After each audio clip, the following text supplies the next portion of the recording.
Hey, brother Dennis, how are you doing, sir? Yes, man, Stan the man. Ek is kwaai man, ek is lekker. Hoe gaan dit jou kan? Awesome, awesome. My kant, bro. Ons kan nie klaar nie. Lekker man. Het was 'n hectic week geweest, man. Het was 'n besige week geweest en so anders. But otherwise, as ek alright. Maar ek is baie interested in vanaand se topic. Daai kan ek jou sê excited. Here we go. Yes.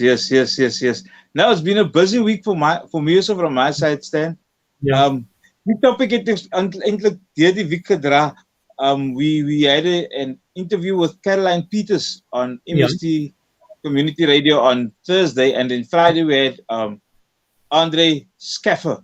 Weet jy, ek kan nie daai van lekker gesê het nie, man. Ek het gesê Schaffer, to say no, it's Schaffer. But hy's bang om dit te sê in some areas dan dink hulle hy sê iets anders. Ja. So Andre Schaffer was on the show. Yeah, with human trafficking as well. En ek sien hy try om hy is nou pad van die show. Hy is hier. Hey, brother Andre, how are you? Somebody said, yeah, Jackie said it would be nice. Let me just read you quickly. To watch and listen if you spoke English. Have a blessed day. Okay, let's try. Okay. You know, We'll keep it English, Jackie. We'll keep it English. That's right. Andre, how's it? Back. Andre vries weer. Andre is freezing. But daar sê, Andre, are you okay? Andre, how are you, brother? Kan julle my hoor? Yes, we Yes, can we hear can you hear you. live, sir.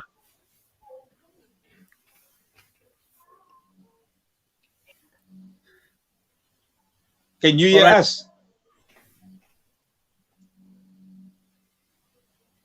Let's just check something quickly. The devil is always busy on a Sunday when it comes to our program. Yes, man, but he's a liar. We're gonna talk He's a- this thing. We're gonna speak about this thing. He's a liar. Andre, can you hear us now? Okay. I'm just going to kick him from the stream quickly, then we add him again. But Dennis, let's start so long. We can't let the people wait so long. I'm going to add him to the stream. Let's give more detail about human trafficking. You know, what is human trafficking actually? A lot of people, they watch movies and they see things and eventually they have a bit of a mix-up idea when it comes to human trafficking. What is human trafficking? Where do we So start? I've learned this in this week. Having talks on MST Community Radio concerning human trafficking, and to my knowledge, human trafficking I saw it as people being taken almost hostage and moved to another place, and in that place it's either sex trafficking that happens or drugs or those kind of things that happens in that space.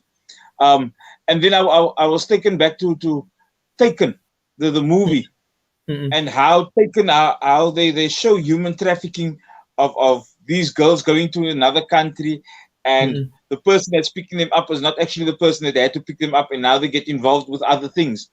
And as I learned through this week, that human trafficking is so vast, it's so big, it's so magnanimous that it's not only concerning those kind of things, and I think that is things that we're going to look at tonight.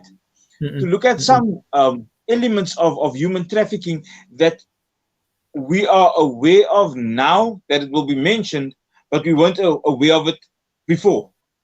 You got to put it that way. And that is very important because how we also need to look at how do we prevent this from happening. This is my thing, and I've always been sitting with this. Many of our girls disappear, especially on the Cape Flats. A lot of girls and boys disappear, and we never find them. Some of them just completely vanish from from this earth, from South Africa, from Africa. You don't hear from them ever again. They just disappear. And I would like to think, doing my bit of research and so on, it also has something to do with human trafficking because the bodies are never found. The children completely they're gone.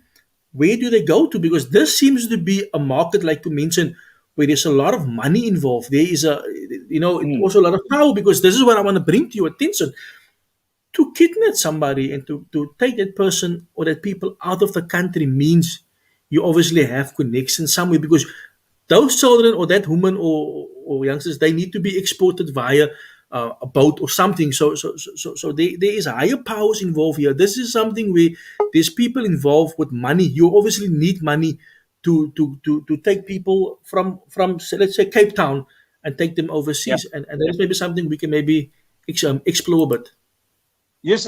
Look, there's that element to it, from being exported from South Africa into another country.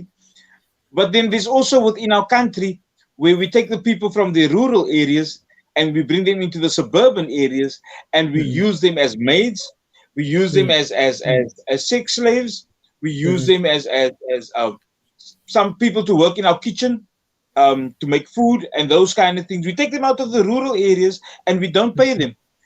We yeah. say that Yeah. now that you're coming to live here, we look after you, so the money that you make is for your board. That's human trafficking. That's an element of human trafficking. If you look at the children standing at the traffic lights, Mm-mm. selling your fruits that we buy Yeah. from, that's human trafficking, because those kids are supposed to be in school at those times. Yeah. Yeah. That's another element of human trafficking. So Mm-mm. human trafficking is not just people leaving here or people kidnapping people here, moving them overseas, and we don't know where they are. It Mm. happens in South Africa, and it's something that happens so often that we've grown accustomed to it that we didn't even actually realize that it is human trafficking. Mm-mm. And you're actually waking up something, because some people are not going to say, but those children standing on a street corner selling fruits, they are trying to make a living. But then also, again, I would like to say that those people, that children actually, some of them are against the force, are forced to stand there, because I think some of those children are being used against their will. I've Yeah. spoken to a few of them. So we need to also, look at it like this, because 11-year-old child, 10-year-old child standing on the corner selling, working for somebody for a small fee. I'm just going to give you 10 rand. That's a lot of money for that small child, where I make hundreds of rand from that child for the day. So there's also another form of exploiting young people. Yes. Yes. And Stan, do those kids really get the money? I Yeah. can give an example here. I'm living here in the Athlone area. Um, and there's children that's been brought from a community from Menenberg, and they dropped Mm-mm, here in the area so that they mm-mm, can they can ask for money, they can ask for food for the mm-mm, people in this community called Gatesville. Then you you ask these kids now, how do you get home? Because they're still on the streets 6:30 in the evening. They say no, somebody will pick us up in a van, and then we go home. So what are these guys or these people? What are they doing with these kids? They're using mm-mm, these kids to come here to beg for mm-mm. money, to beg for Yeah. food when they were Mm-mm, supposed to be in school. And mm-mm, those kids return with those things. Do you think they get all that money? Do you think they get that food? No, they don't.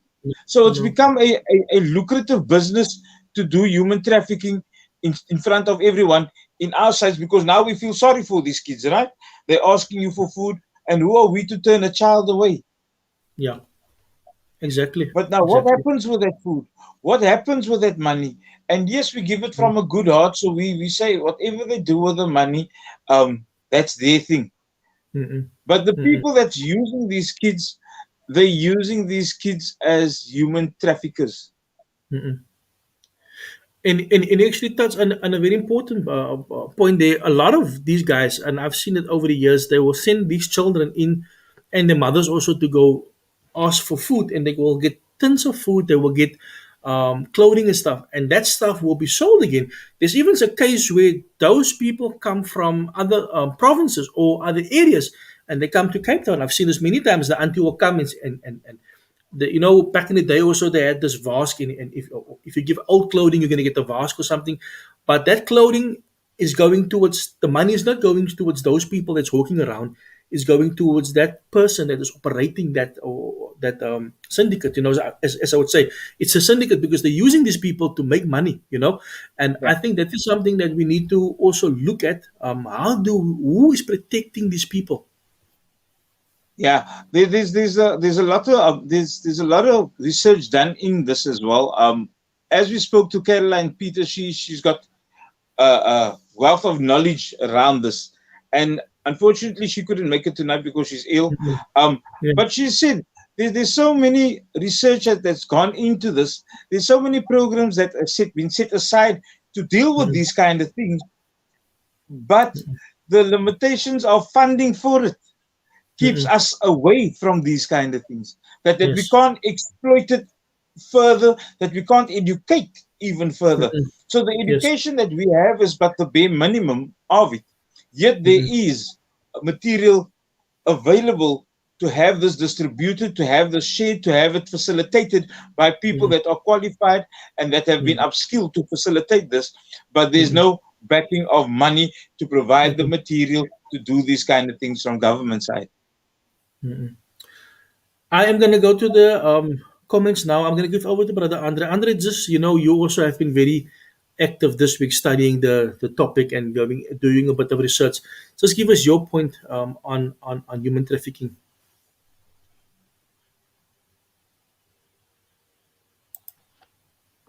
There we go. Is my mic on? Yes, you can talk. First and foremost, then, greetings to the viewers,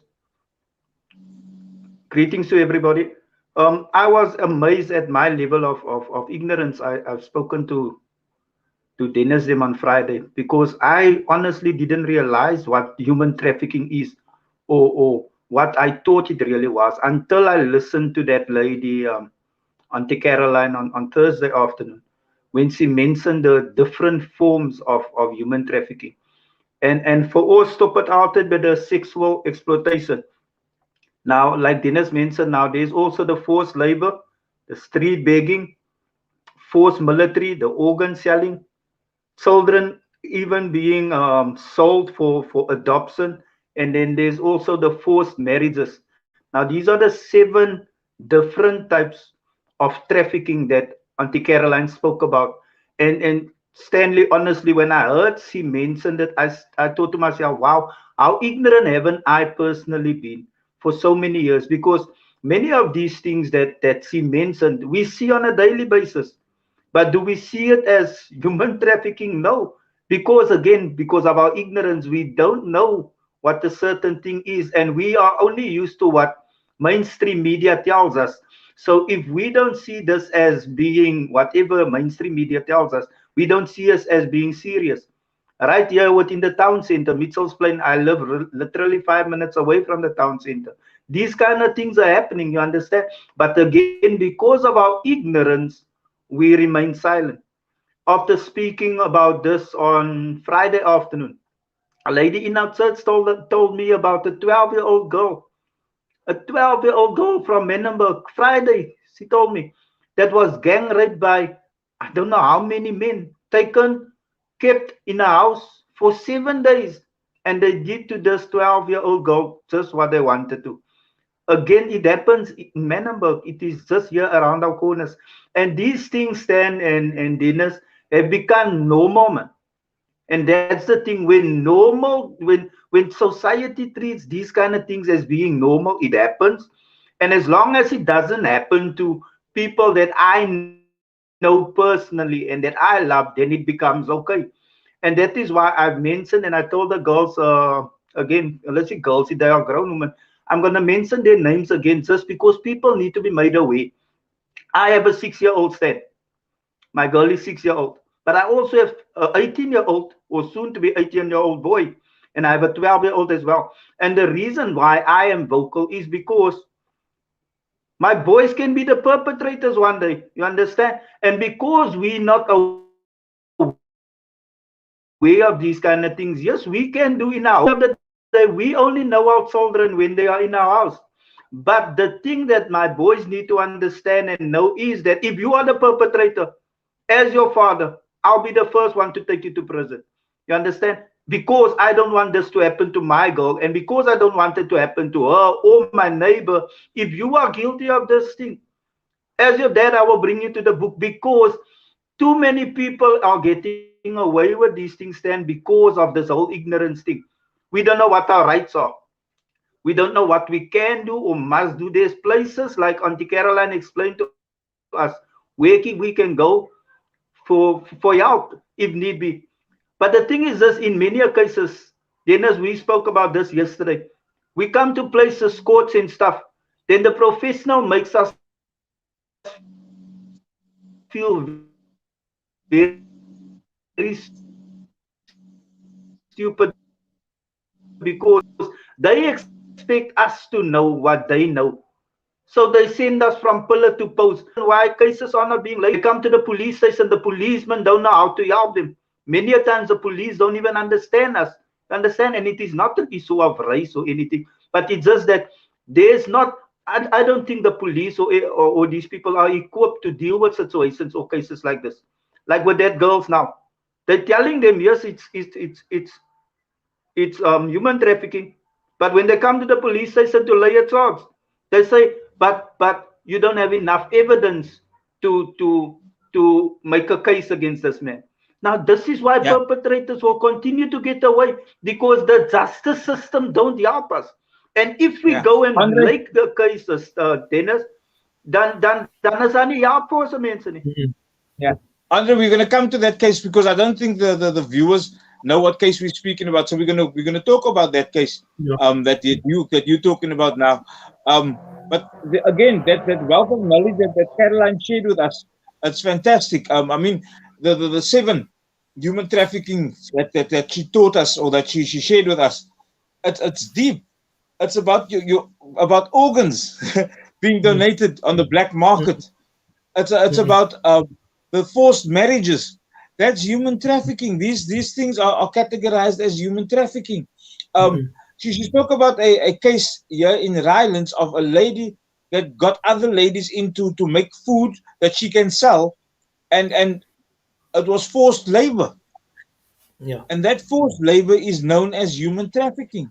And Mm-mm. and like Andre was saying now, we are aware of some cases like this, but our silence keeps us ignorant to Mm. what is happening. So abnormality has become normal. We Mm. fall for the abnormality because it's so normal now.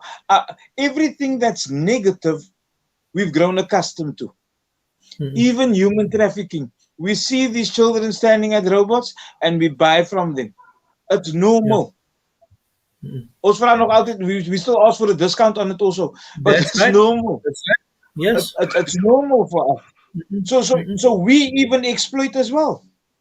Mm-mm. Yes. And you guys are bringing up a very crucial point is that these children on the corners. I always see the children and the way they are dressed and the way they are being treated.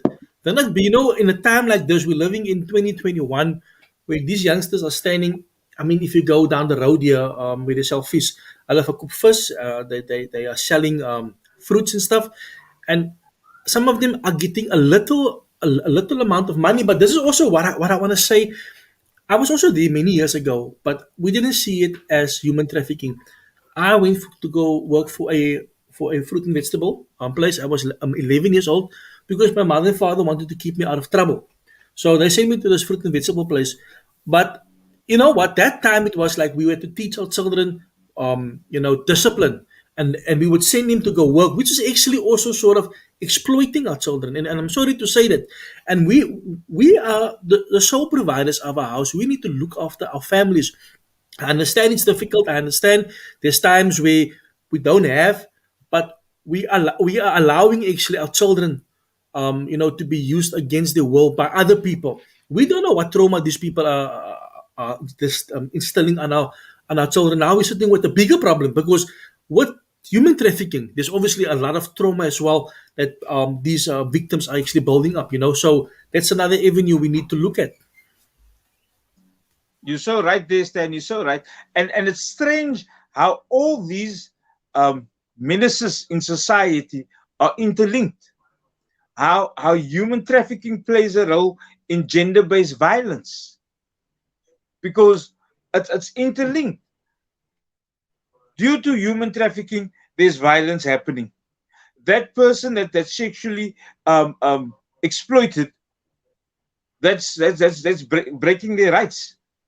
the woman, the sex workers that we call sex workers, that's exploiting their human rights. So if all these things are interlinked, the menaces, the social ills are interlinked. So you can't compartmentalize it anymore and look at it as segments. We have to have a holistic approach to all these things. Stan, but Mm. what I'd like to do is for Andre just to share a bit of the case study that he's speaking about these ladies, because I think the ladies it's thrown to the people, but they don't know actually what is happening. So Andre, can you just give us more insight about what you're speaking about?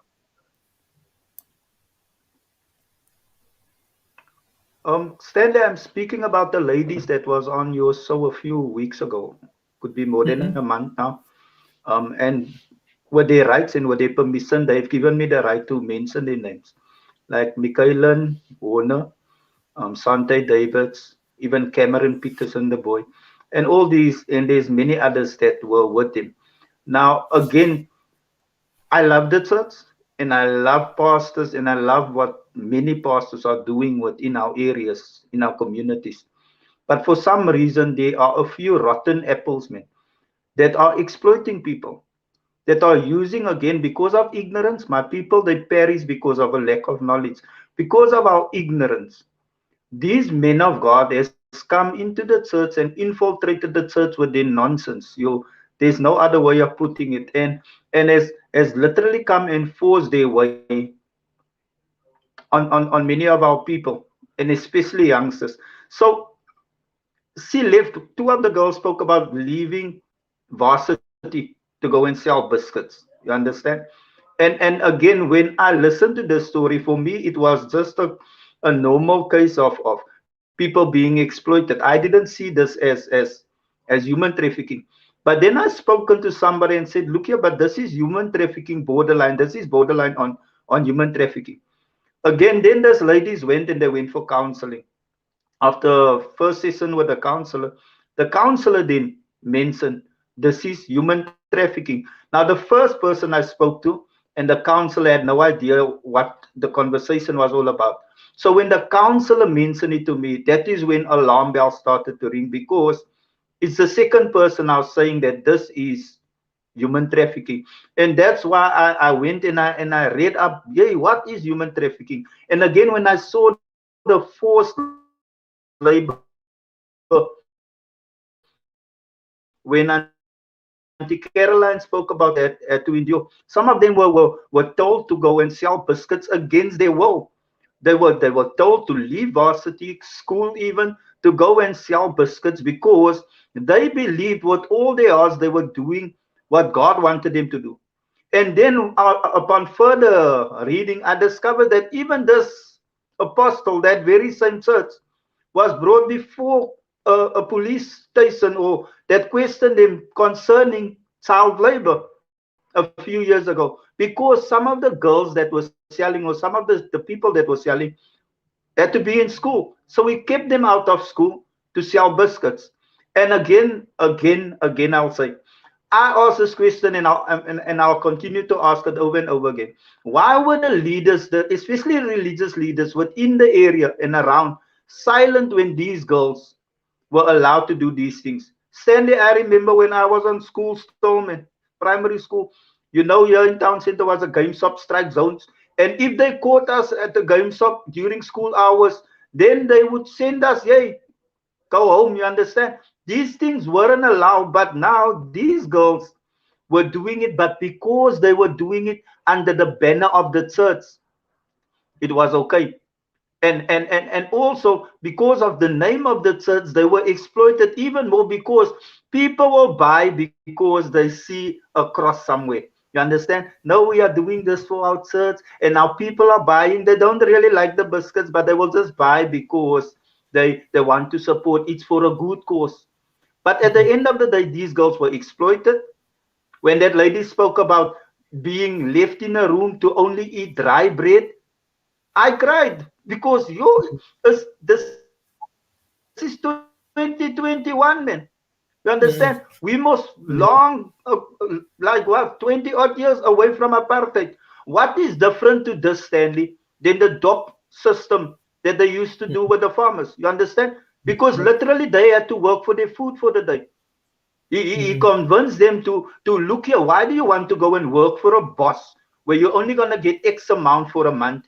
Of that money, you must mm, buy your traveling fare, you must sort out, you must buy your toiletries and everything, sort out your rent money mm, and blah blah blah. And at the end of the month, you only have 700-800 left. So if I mm, give you that money, you're living in a house that I pay for, you're getting your food every day, and you free supposedly, then why don't you just come and sell cookies for the church? mm, You understand? And the sad thing is 7-8 years of their lives have passed. They won't get mm. it back, you understand? Time is No, something no. that as much as we want to, we can't get it back. And they were robbed, some of them, of their youth. Some of Mm, them are still getting married, and they're thinking and looking at other people their age, and they're saying to mm, themselves, wow, my life, it's the best, basically the best years of their lives now has been yeah. taken away from them. And True, this was true. done by a man that preached to them. Again, the reason why it's a story so near and dear to my heart is when I heard Sante said, how can I ever trust another man of God that will come and preach to me, knowing that what this man did to me? How will I ever be able to trust people Mm. again? How will she be Yeah. able, Stanley, to trust a man that comes and tells her he loves Mm, her? And I'm just trying to make an example, but you see, their trust in humanity to a certain extent has been broken. Their and that's trust true. in Yeah. God, even to a certain extent, has been tarnished now. And it's Yes. difficult for them to come to that place where they trust again. You understand? And Mm, I mm, feel I again I told Dennis them on Friday, I've never met that ladies. I've never met any of them. mm, We are Facebook friends, but I feel for them as if there was somebody that I grew up to here in the road. And again, this is the reason why I'm so vocal, because why does it have to happen with somebody that you know personally before you want to do something? You understand? Didn't we grow up and say that it takes a to village to take raise a action. child? Yeah, yeah, Hmm? yeah. I You just understand? It takes a village to raise a child. So injury to one child is yes, an injury most to all of us. You understand? that's right. That's right. Yeah. What you Dennis, say, Sam? I just want to read some of the comments quickly of our viewers, and maybe there's some Yeah. questions as well, and then I'll give over to you. Um, Shanas said here, good evening. I've noticed over the past few months in the missing persons notifications has increased. It's frightening. Owen says here, talk about the human trafficking for satanic rituals and organ trafficking. That's where the big money is. Um, Segofatso says here, I learned something tonight like these things, that human trafficking is not all about kidnapping or abducting. That's right. That's true. Just because I'm poor doesn't necessarily mean that I have to let my kid contribute in our commodities by not going to school, going to school and selling at the streets. And then Patuna says here, very interesting insight on the kids on the road. Never thought of it like that. So this is a lot. This is also a lot of new information to other people as well. And then I just want to Yeah. read the last one here quickly from Ottiline Davids. What about the drugs that's being sold in town center and it's foreigners that's selling this crap to our children? I'm gonna get there now, so that's also very interesting. And the kids are so young and they sleep with the girls as well. That is true. I've seen that. I've seen with my own eyes how the cops take money. I've also seen that they must go to Weinberg. Weinberg is a hotspot. I have seen this. Yeah. Well, Yes. I stood there, called the cops, but no one to my avail. Yes, I've been there. Otelin, we were, earlier this year we went to Weinberg. We did some outreach, and I actually saw the cops going to the merchant's house, one of the houses there in the street, standing there the whole time, and I saw the transaction. And I told the other guy, "Did you see that?" He said, "Yes, he saw that," and that is a norm. The corruption and the bribery. So this guys that us, not all the cops are bad cops, but a lot of them are bad cops. And this is the thing: the people that's supposed to protect us is the one that is selling us. That they are taking our freedom from us. I mean, in I'm gonna sustain on Weinberg. Weinberg, there's a lot of illegal foreigners there selling drugs. So what has happened over the years? Weinberg is so out of control. It like Mossach does. So if you guys were there recently, and you can see the things that's happening there, it's ungodly things, it's unhuman things. I have a picture on my phone. We took pictures with the youth there because we just wanted to take pictures with them and just remember them when we pray for them. And this young girl came to me all the way from Ottery. She remembered my face and she said to me, "I know you." And she said, she explained to me she can't get out because if she gets out, they're gonna kill her. And I said to her, "Did he go to the cops?" She said, actually said to me, she can't go to the cops. I tried from my side, we don't also have all the resources to help these girls, but she's still there. I do go check up because I have to go check up on my cousin every week. But this is the reality, how these foreigners, and if you also look at this, the Dennis, I'm sorry to say this, I have to say this, but Cape Town, in general, they're big bosses nowadays. It's not your normal colored guys. It's illegal foreigners that is coming into here, driving Ferraris, Porsches, and living in Camps Bay. You see these guys what they're doing because it's easy to see what they're selling. If you go to town, there's a foreigner that will come to you now. Here's drugs for you, brother. Do you want to buy from me, brother? Please support me legally on the streets. And there's now and then a law enforcement vendors that's driving them around. But this thing has become so out of control where these foreigners are taking our children against their will. And we can do nothing about this because we don't have the support of a justice system. Yes, they're keeping our people hostage, Stan. Um, I read that message now that was sent as well about in town center. The foreigners have taken over. I know Wynberg. I used to live down the road. I used to live in Witterboomer, and Wynberg has become Mm-mm. dark because of the evil that's happening in Wynberg. Um, Mm. Again, the children that's standing at the traffic lights, the cops ride past them every day while at school hours. Like Andre was saying earlier on, if you were out of school back in the day and they caught you, they either take you back to school or they take you to your parents, but you will get chastised for not being Mm-mm. in school. There must be a reason why you're not in school, and it must be a valid reason. Now, what is the valid reason of a child standing at the robots selling fruit and veg or selling snook or whatever? What's the valid reason that they're not in school? And then we speak Mm-mm. about our education system. If our authorities ride past these kind of things where they turn a blind eye to it, or they don't turn a blind eye to it, they put money in their pockets, then how are we going to change? How are we going to be catalysts of change? How can we change the environment if the Mm-mm. ones that is undergirding the environment that we want to change is Mm-mm. corrupt? And that's a scary thing. That's a scary Mm-mm. thing where you can see money being exchanged by the Mm-mm. ones that is causing the human trafficking, and it's Yes. received by the one that needs to protect us against those kind of things. And then is Scary that is again. This lady, the case study that Caroline was speaking about. This lady in Gatesville, she's gone to court many a times concerning this Mm-mm. human trafficking, keeping these women from the rural areas, keeping them Mm-mm. hostage in a house to make food, to cater for the needs of men in that house, and the cases just get blown over. So how many cases do they need to make against the perpetrators Mm. before it actually stands and they get sentenced Yeah. and they get Yeah. punished for it? I see Mm-mm. somebody say Belleville also. My wife says when she used to travel to Belleville, she says, Dennis, there's such a darkness in Belleville. The young women, they walk around there and they're like zombies. And Yes. this is what the foreigners do.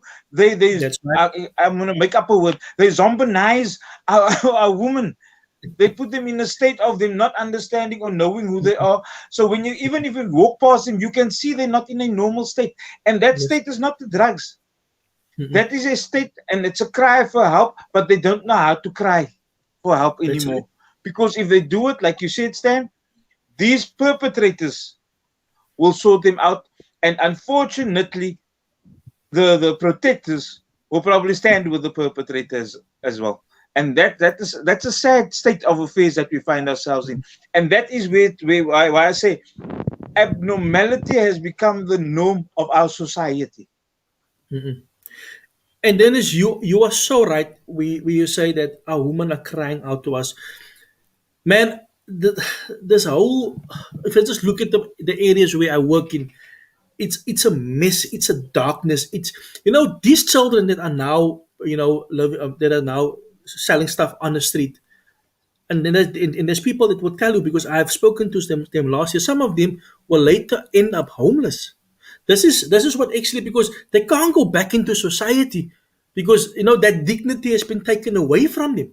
So what do? They go hide. They go live in the streets where nobody knows them, where they can, where they can be away from their family. So we actually, this human trafficking is later on becoming a much bigger problem, where it actually breaks our society.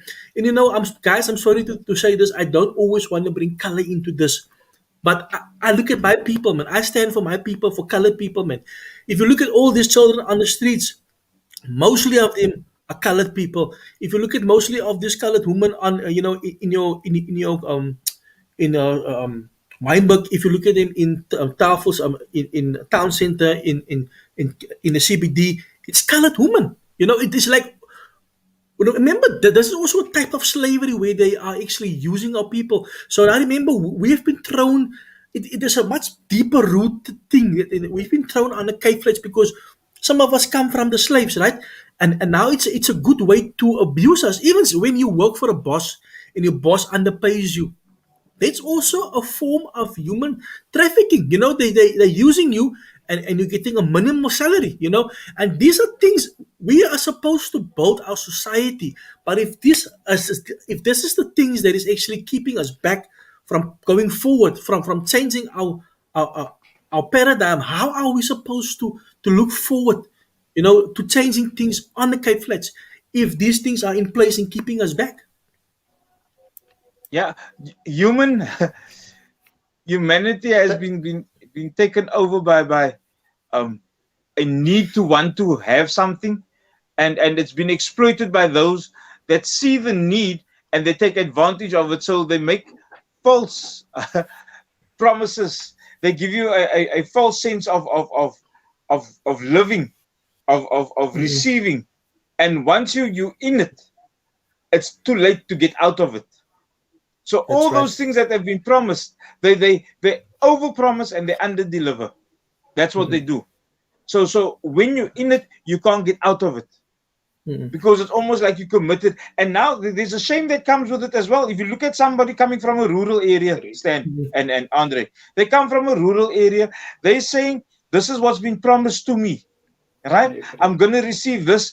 And now you come into this place and it's not like that. The shame of going back, because you're going to be the breadwinner for your family, and now to go back with nothing, you think, Mm-mm. okay, I'll rather stay, because now I'm a disgrace, I'm a disappointment to my family, because they all thought I was gonna get this, I was gonna get that, but my reality is I'm not getting this. But can I share my reality with my family now? No, I can't. Mm-mm. Yes. Caroline, again, she shared a case study that she did, where she was manning a call. And again, this comes into service that you render also if you're working in those kind of areas. She was attending to a call of a mother that says her daughter wants to leave and go to Joburg because she was promised something, a job. Mm-mm. Mm-mm. And the daughter didn't do any investigation into seeing if it's legit, but it sounds good on the ear, because people tap Mm-mm. into you emotionally, and if they can get into your That's right. emotional side, then it's easy to Mm-mm. get you. So this girl was willing to go to Joburg. She packed the bags, everything. The mother called into the helpline. Caroline manned the phone, and she asked, "Where's this girl?" And they said she's going to the airport. And they could just in time intercept this girl at the airport. And Mm-mm. also, what did they ask you? Did you send in a CV? And she said Mm-mm. no. She said, "Now, how did you get this job that you're going to?" She said, "No, they Mm-mm. asked me for 3 photos." Yeah. So in her mind, those three photos validated her for the role of the job, Yeah. Yeah. not knowing that the person in Johannesburg, they were going to exploit her and put her in as a sex worker. Mm-mm. Mm-mm. But this is the desperation of our people. So people play on your desperation Mm-mm. and they tap into that. Yeah. And Yeah. unfortunately, because we're unlearned, We think, okay, Mhm. here's an opportunity. And all we see is I'm making money on this side of the world so that I can give to my family on that side of the world so that they Mhm. can have a better life.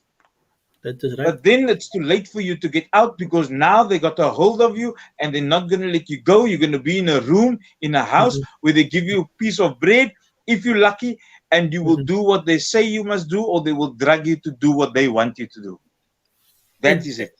and then as you are so right, just to come back, there's just two things that stood out for me now.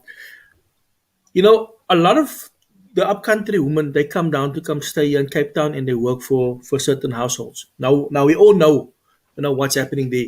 They come down, they're promised a job and they can sleep in. Those people get every month 800 rand to 1,000 rand to look after your children, to feed your children, to clean your house, and they sleep in the crappiest conditions, because you're not treating them as humans. And this women are actually going away here being exploited. At the end of the year, just think about it. You have cleaned my house. You have cleaned you washed my cars. You've looked after my children. You've cooked for us. At the end of the year, you leave here with 10,000 rand. It looks like a lot of money, but it's not a lot of money. And this is an operation that has been going on for many years. I know, and I'm going to be honest again. The authorities need to investigate it. It happens in the affluent colored areas. We are also exploiting these people. They come and live here, and at any Veki, we chase you away. We find somebody else. And those people are then stranded here. So they don't have Mm, money to go home because you didn't pay them. Now they're stranded here. Now those people are also becoming homeless people. I've there's a, my, in the 90s, this is actually going on for many years. But in the 90s, my mother tracked the lady. This lady, her name was Nita. Nita came to Cape Town to come work here, and she worked here for let's say for 3 years. Her father was a pastor somewhere there in the R somewhere there, and she disappeared. And what happened was they fired her. She didn't have money to call her parents, and for a few years she lived on the street as a beggy, as a homeless person. We use the terminology beggy, which is actually wrong, but she lived as a homeless person on the street. And for many years, while she was living there, she was doing spirits, she was drinking alcohol, she became an alcoholic, and she would sleep. Now there's a new shop in Karachi Park, the Spa. Now the Spa used to be the place where all the homeless people would like sleep. And one day my mother went to him. So my mother was like working there, and she went to go fetch Nita. And my mother just felt it in her spirit. She was very, says, by a the means to speak to her. My mother spoke to her. My mother took her home. My mother bathed her, and she slept at our house for a few days. And so she was a little bit, out of that. She wasn't under the influence, and she started speaking. And my mother told her, make a phone call. My mother called her father, and her father was looking for her all these years. When her father heard Nita is in Karachi Park, he came to come fetch her. She comes from a good family. She just disappeared for a job opportunity. And that is the case of many of the people living on the Cape Flat, or living homeless. They came here for opportunity. They don't know how to get back, and they fall into the homeless trap. And that is yeah. something that we need to look at. And I think also with that story that you're speaking about, Stan, the guilt, the shame also, man, Mm-mm. of yo, I disappointed my family with this. And like you're saying, these people, we get them from the rural areas. No, we get them here, and we decide when we want them to work. We decide that we somewhat finish with you. They don't have any rights. They have nothing here, Mm-mm. and now Mm-mm. they're on the streets. Where do they go to? They got Mm-mm. nowhere to go. And it's a sad state of affairs. And some households, the wife will sell the domestic to the husband. That's right. And in some ethnicities and some religions, that person falls pregnant. The domestic worker falls pregnant from the husband. So now he That's marries because he can have more than one wife. mhm, So mhm. she is just caught up as being a wife there, but you still the servant. You still the That's right. domestic worker. That's right. And that's how sick society is. But then as that brings me back to the stories in the papers the last couple of weeks. There was a story of a mother in Bondiville. that took photos of her children, her young children, and placed it on the internet, selling it obviously to syndicates. A mother from Bondiville. There's another story of this woman. She got, I think, 15 years. Um, Yes. she actually told some of her friends to come down and to come live with him. And once the friends came to come live here, she actually put them into to becoming prostitutes. And that is colored people living on the Cape Flats that is doing this to their own people. So I don't want to bring race in, but this is quite big in our community, and we don't talk about it because it's normal. Yeah. That girl comes from our country, and some of these girls are well mannered, taking well care of themselves. They come live here.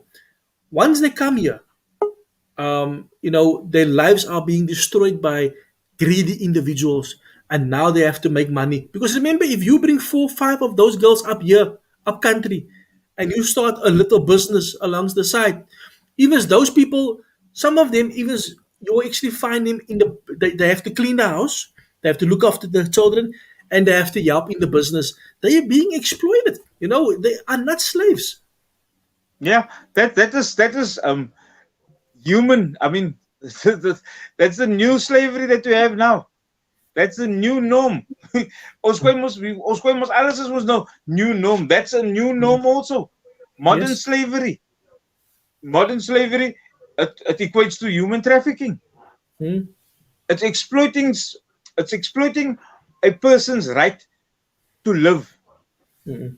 It's taking away their livelihood by false premises that we have given them.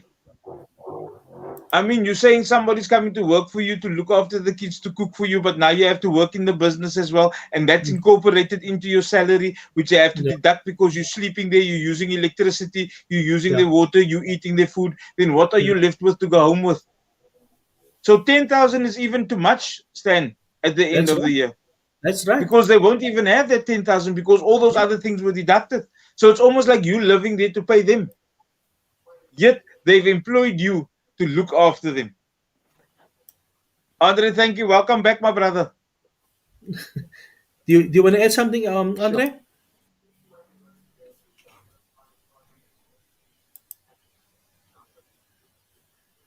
Okay. sure. Andre, can you hear us? Yes, yes, Stanley, man. I've especially want to speak about the exploitation part, man. Exploiting. I've been in construction for 20 years, and it's a common thing there too. You understand because most people won't go into construction if they were educated. You understand? So because we are uneducated most of the time, because jy gaan nie op die gebou werk as jy gaan study it mos nou, unless you're an architect, the engineer or almal die dinge. But I'm talking about the laborers specifically. So they come and they work, and the sad thing is you get people they work for a full month and then there's no money at the end of the day because the same thing, the people are desperate for work. There's no work outside. So because of their desperation for work, they will come and work and they get promised X amount of money. And now they work Mhm. for the full month and then the money is not there. Now they come, they give you something so long, oh so long so, and then they off again. But now next week I will go back. Why? Because I need to get the rest of my money from last from that they didn't give me. Mm-mm. So now I must work again for that because he's saying now he's gonna give it in a few days time, and it continues over and over again, and it's the same type of thing where they come, they promise us the world, but in the end of the day they're just exploiting us. Now construction workers are going through this many times. Again, there's no unions, man, to fight for these guys. Why? Because they Mm. can't even afford to join a union in most cases. Mm-mm. Mm-mm. Especially I'm electrical have a bargaining council supposed to be that's a topic for another day. But building, most of the time these guys they go and then they employ somebody else. If you don't want to work, we get somebody else. Now they do it over and over again, and you work for 2 weeks only getting paid for one, and then we employ somebody else and we apply that same system again. You work again for 2 weeks and then we pay you for 1 week, and then when you and there's forever new guys. You see the plasterers, there's always new guys. You see the Mhm. tilers, it's the same thing. And again, it's only because Auntie Caroline made it known unto me also that I realized, but I'm working in on sites and these things are happening daily. So again, it's the awareness for me. It's the fact that I was ignorant and I didn't know that I wouldn't say I didn't know it was wrong. I knew it was wrong all the time, but I didn't know what was happening behind the scenes. As Andre weg. Okay, daar het Andre verloor. But nevertheless, while Andre is back, while he's coming back, I'm just going to read some of the comments quickly. Robbie Peterson say here, Mavango has a storyline about this, and I think there isn't enough awareness about human traffic. My grade 12 daughter had to do a campaign to choose human trafficking, and the lack of knowledge of human trafficking amongst the youngsters makes them so vulnerable to the dark ring. Okay. And then yeah, Gavin says, I know a guys personally will leave these small towns for jobs as promised. Yes. Gavin says again here, personally, okay, left the small jobs.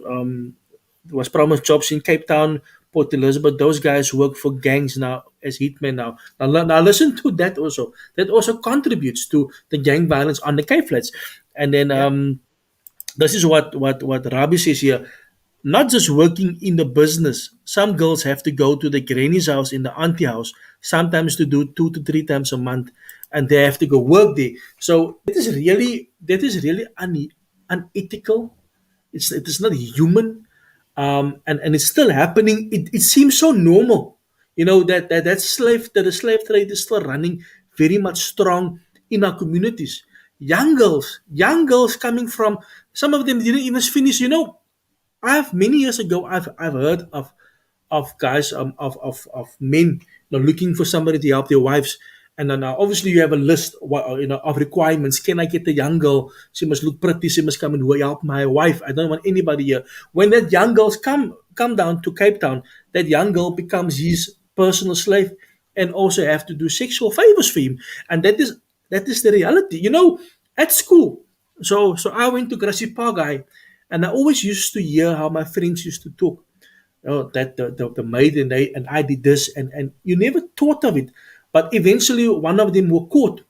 And the things that these girls have to do, because if they don't do what these young boys are saying to them or telling them, they may or make it difficult for them, and then the mother will fire them because these people are so desperate for money. They will do anything. Up in Beaufort West, people that comes from there here, they are poor. They need money. So when they come here to work for 1,000 rand a month, it's a lot for them, and they won't care where they sleep or what they eat, or what, as long as they can send money back. That is unfortunately the situation. With this human trafficking, and it's quite big. It is quite big and out of control. Dennis. Yeah. It's unethical, man. It's Mm-mm, unethical. And to think that they hardworking stand, man. They put their everything into when they clean, man. mm-mm. And yet they get exploited for this. So I think Stan, I'm not sure the way forward, but I know the way forward should be more education on it. That's right. There should be more education on this human trafficking. The, we might say we know our rights, but we only know our rights when it suits us. Mm-mm. But we need to get to know the rights of people of humans. We Yes. need to get to rolling out these things about human trafficking. Like the gentleman said, his daughter that had in grade 12 that had to do research on this. There's Mm. not a lot of information that we know about. I think Yeah. today's to this evening has opened just a bit more to the audience about what human trafficking is, but yet there's so much more to still explore and for us to gain knowledge of. So Mm-mm. it would be fantastic if government can share this with the people um that are the facilitators that is qualified to share this with us, Mm-mm. that they create platforms like this, That's right. that there's more platforms where we can share about human trafficking, our do's and our don'ts, our rights and our wrongs, and how to address it when we see it. And again, us as a community, we can't go quiet and go still. If Mm-mm. we know something is happening, to somebody next door, we need to start speaking out and standing up, man. Mm-mm. We know about these things. We know what we see on the streets. Also, it's about speaking up. And if that policeman doesn't want to work, then we must go speak to another one. But we need to do something, man. We can't Mm-mm. just sit on our laurels. And it's Mm-mm. sad to listen to, man. It's sad to share.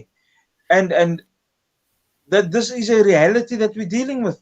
We're dealing with the reality of Weinberg being so dark, of Mm-mm. Belleville being so dark, of our streets that are standing with women that don't actually want to stand on the streets. That is Mm-mm. so dark that we have people that don't want to sleep on the streets, that doesn't want to sleep there, but because of that circumstance of them being brought here from a rural Mm-mm. country, from wherever Mm. it is, to come work here, that's been exploited, now have nowhere to go. That's the reality. But that shouldn't be the reality. So True. we need to see, we have to look into this further and see how do we educate ourselves with this. And then after the education, how do we implement the That's right, education? Dennis. I like what you say, how we can empower ourselves and build knowledge. Dennis, this is just something that I want to say. We've been waiting too long on government for assistance. It's because of government that we are in this mess. I mean, 27 years ago, and I'm being quite honest with you, we didn't hear a lot about this. We had the excellent task team. I love a they were one of the best, and whenever there was problems, I've watched in the past many documentaries of the old police task force that we had. They were brilliant. They could trace these guys, and there was there was people that were looking after the hearts of the community. But unfortunately, 27 years later, it has become worse. You see, what is the biggest problem here is poverty, is unemployment. If there's poverty and unemployment can be addressed, we can solve a lot of these problems. And then you still have broken men. We always speak about gender-based violence. So there's women involved as well, but I think it's mainly men that are taking advantage, And like I said to you the other day, we as men are supposed to protect our society, our ladies, our Mm. children, but we are the culprits, we are the victims, not all of us. But we need to stand up. And how do you stand up when we have these conversations in our friend circles, and we know a friend of ours is doing this? Maybe he's not aware of it because he was brought up like that. Address the matter. Tell him, but you are Mm. exploiting this lady. You are exploiting this child. And get yourself get yourself somebody that you can pay them properly. If you want a lady, pay them properly and treat them with respect. Dennis, I've seen how these ladies are being treated. It's a come Yeah. onbeskof, man. And there is another thing is, taking advantage. It just shows me myself what type of people we have out there. But you are right, we need to talk more about this. We need to put in more effort and see how we can address this matter. It's a big thing. It contributes Yeah. to a lot of things. This is something that if we address this, it will also help with the homeless factor because less of these people will become homeless. If we address this, we will have less gangsters because these youngsters now turn to gangsters because they have no other way to go. And I've seen a lot of these foreigners, because when you go to prison and you come out of a number gang, or part of the number gang, you can join any force team or gangs outside, and that is what they do. Some of them maybe have to steal to survive, and they end up in prison. So there's a lot of things that we need to look at and how we need to address this, Dennis. So this is actually for me an eye opener as well. I'm not very clued up in this, but I think we need to talk more about it. Yeah, definitely, Stan. I think that we've lost respect for life. We've lost respect for each other, and I think most of all we've lost respect for ourselves. Mm-mm. Bring back respect, man. Yeah, Respect life. Respect people, man. Respect your space that you're in. yeah. Let us bring humanity back to our vocabulary. Mm-mm. Let's not become inhumane, but let's become humane again. Mm-mm. Let's not take on the things that sits wrong with us and say it's okay. Let's not look at the negative things that we see on our on our posts outside, on our telephone posts of the voice and the sound, and take that negativity and imparted inside of us, and then we become negative as well. Let's Mm-mm. change the norm that we've grown accustomed to, and let's inject it with some positive things, man. And some positive things is by starting with respect in every aspect. Mm-mm. And I do agree with you, Dennis. We need to bring respect back into the community, integrity. I mean, evil breeds evil. And if you are evil, you're gonna create your next generation is gonna be evil. We need to change that. We need to be people supposed with mense service, Um, you know, one of the things also that we need to do is, we need to fix the next generations.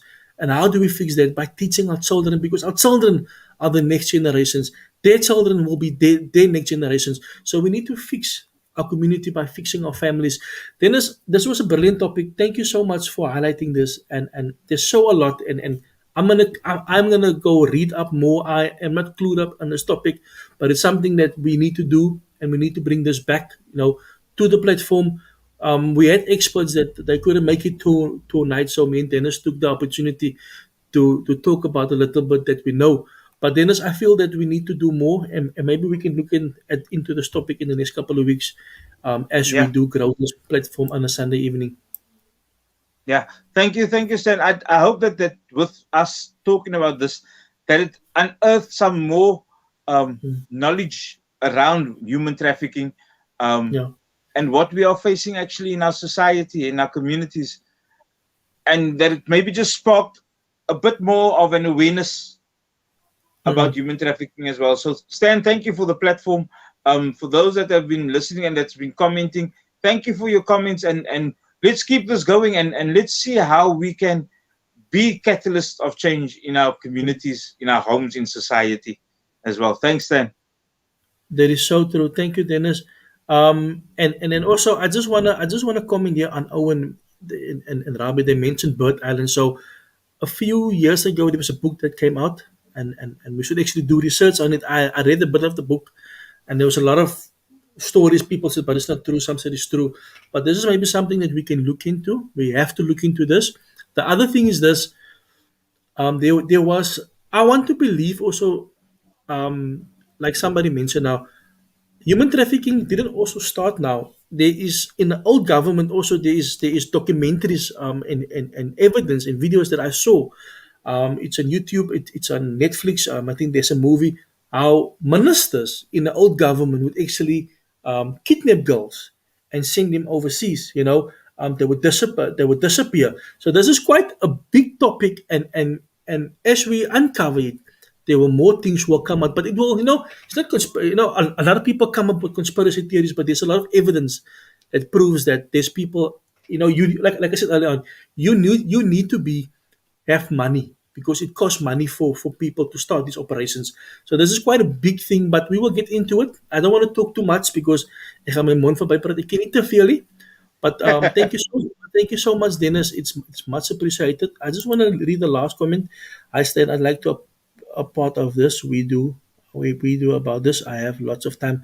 Yes, Ottaline, if you want to get be part of this, you can give us a call, or send me an email. My number is 066 206. I'm gonna put it here, 9207. That's my number.